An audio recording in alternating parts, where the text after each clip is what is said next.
10 salawat yang mengandung syirik dan bid'ah. Sebagiannya mengandung syirik, sebagiannya mengandung kekufuran, sebagiannya mengandung bid'ah. Insya Allah kita sebutkan secara singkat 10 poin. Yang pertama adalah salawat bid'ah sekaligus syirik. Kenapa bid'ah? Karena tidak ada contoh dari Rasulullah SAW. Sekaligus juga lafaznya mengandung syirik. Contohnya salawat nariyah, atau mereka sebut juga salawat tafrijiyah atau salawat kurutubiyah. Bagaimana bunyinya? Allahumma salli salatan kamilah wa sallim salaman taman ala sayyidina Muhammadin alladhi tanhallu bihil uqad wa tanfariju bihil kurab wa tuqda bihil hawaij wa tunalu bihil radhaib wa husnul khawatim, dan seterusnya.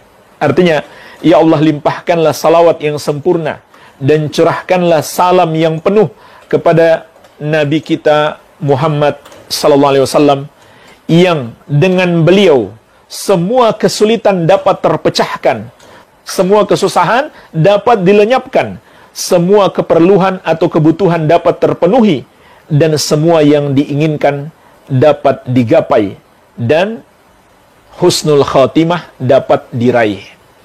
Ini namanya salawat nariyah. Maka jemaah sekalian, pertama, salawat ini bid'ah karena tidak dicontohkan oleh Rasulullah SAW. Yang kedua, kalau diyakini beliaulah yang dapat menolong semua kebutuhan kita, menghilangkan semua kesusahan kita, maka tidak diragukan lagi ini adalah syirik.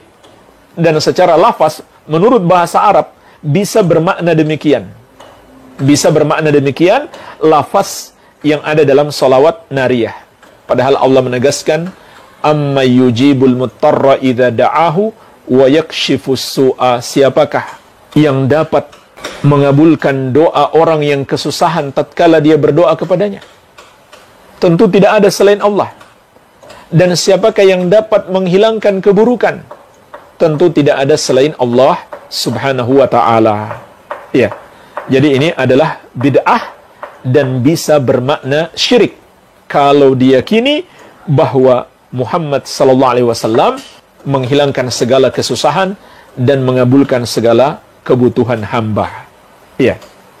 Contoh lain jemaah sekalian, kita hormati pandangan Ustaz yang menjelaskan tentang selawat nariyah itu. Tapi pertanyaan yang muncul adalah, apakah benar apa yang dikatakan itu, bahwa selawat nariyah adalah bid'ah dan mengandung syirik? Kita analisa bersama apa yang disampaikan tadi itu. 1. Beliau menyatakan bahwa bentuk selawat ini disebut bid'ah. Benarkah?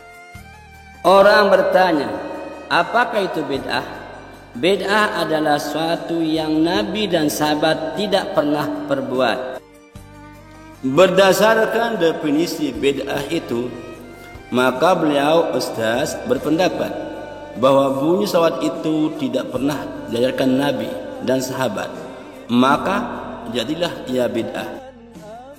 Ya, orang mengakui bahwa bunyi salawat itu tidak pernah diajarkan oleh Nabi dan sahabat, tetapi memang disusun oleh Syekh Ahmad At-Tazi Al-Maghribi, Maroko. Tapi bid'ahkah salawat ini?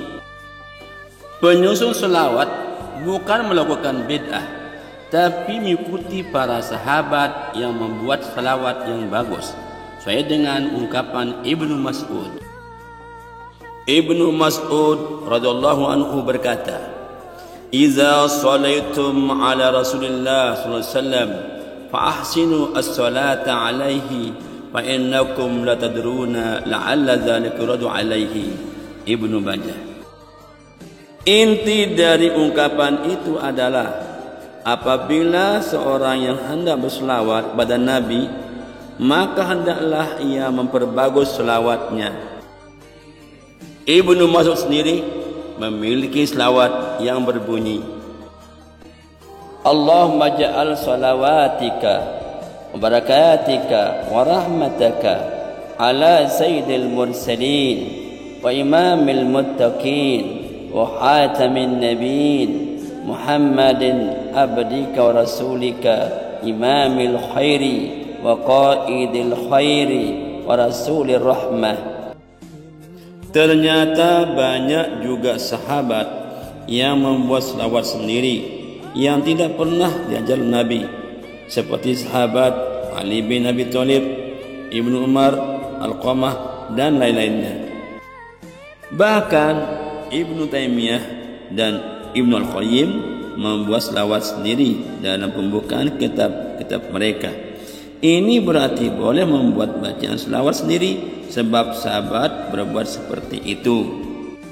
Berdasarkan argumentasi itu dan lainnya, maka selawat nariyah bukanlah bid'ah, tetapi ada yang diikuti dalam menyusun salat itu, yaitu para sahabat.